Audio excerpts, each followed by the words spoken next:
Hello, welcome to cine review channel. நம்ம ராஜ் பேசுகிறேன். இன்னைக்கு திரையும் சினி நிகழ்ச்சியில் இயக்குனர் ராம் இயக்கத்தில் சிவா, கிரேஸ் ஆண்டனி நடிப்பில் வெளிவந்த பறந்து போ படத்தை பற்றி பார்க்க போகிறோம்.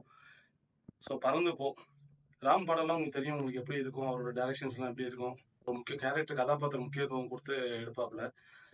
ஸோ அவர் படத்தில் இத்தனை நாளாக நம்ம வந்து படம் பார்க்கும்போது ஒரு ஃபீல் ஒரு நல்ல குட் ஃபீலிங்காக இருக்கும். ஒரு டைம் வந்து பார்த்தீங்கன்னா வந்து நம்மளை அறியாமே வந்து அழுவு வந்துடும்.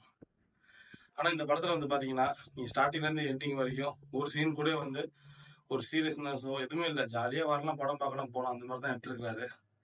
சிவா வந்து உண்மையில வந்து நல்லா நடிச்சிருக்கிறாரு. அந்த குட்டி பையன் சிவாவுக்கு வந்து பையனாக வர ரியான், அந்த குட்டி பையன் நல்லா நடிச்சிருக்காப்புல. படம் வந்து என்ன கம்மியாக ஒரு மிடில் கிளாஸ் ஃபேமிலி, நம்ம பசங்களை வந்து எப்படி படிக்க வைக்கிறோம், நம்ம பசங்களை வந்து கேட்கறதுலாம் எப்படி வாங்கி தரணும், ஸோ நம்ம எவ்வளோ வந்து ஸ்ட்ரகிள் ஆகிறோம், அதை வந்து ரொம்ப வெளிப்படையாக காமிச்சிருக்கிறாரு ராம். வந்து இயக்குனர் சந்தோஷ் வந்து மியூசிக் டைரக்டர் சந்தோஷ் வந்து மியூசிக் பண்ணியிருக்கிறாங்க. அடிஷனல் பேக்ரவுண்ட் வந்து யுவன் சங்கர் ராஜா பண்ணியிருக்கிறாரு. படம் செகண்ட் ஹாஃப்லாம் வந்து பார்த்தீங்கன்னா வந்து ஒரு பாட்டோட படம் வந்து கலந்து போயிட்டே இருக்கு. அதாவது ஒவ்வொரு சீனுக்கு வந்து பார்த்தீங்கன்னா ஒரு சாங் வந்து அடிஷனல் ஆகிட்டே இருக்கு.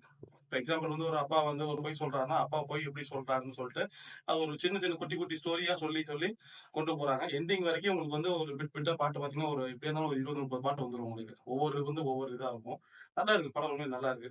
செகண்ட் ஹாஃப்லாம் வந்து ஒரு பெத்த பையன் அப்பா மாட்டிக்கும் போது, சிவா மாட்டிக்கும் போது சொல்லுவார், தம் அடிக்க ஒரு சீன் வரும்போது, அப்பா தம்மா விடுவீங்களா இல்லையான்னு சொல்லிட்டு மாட்டி விட்டு போடுவாப்புல.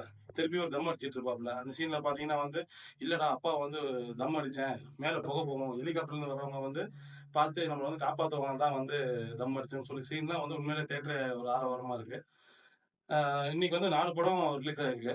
ஆனா இந்த 4 படத்துல டிக்கெட் புக்கிங் வந்து பாத்தீங்கன்னா பறந்து போக்கு வந்து ஹவுஸ்ஃபுல் ஆகிட்டு இருக்கு ஒசூர்ல. ஸோ கண்டிப்பா வந்து இந்த படத்தை வந்து நீங்க ஃபேமிலியோட பசங்களோட வந்து கண்டிப்பா அந்த படத்தை வந்து பார்க்கணும். சேனல் சப்ஸ்கிரைப் பண்ணுங்க, ஷேர் பண்ணுங்க, லைக் பண்ணுங்க. தேங்க்யூ.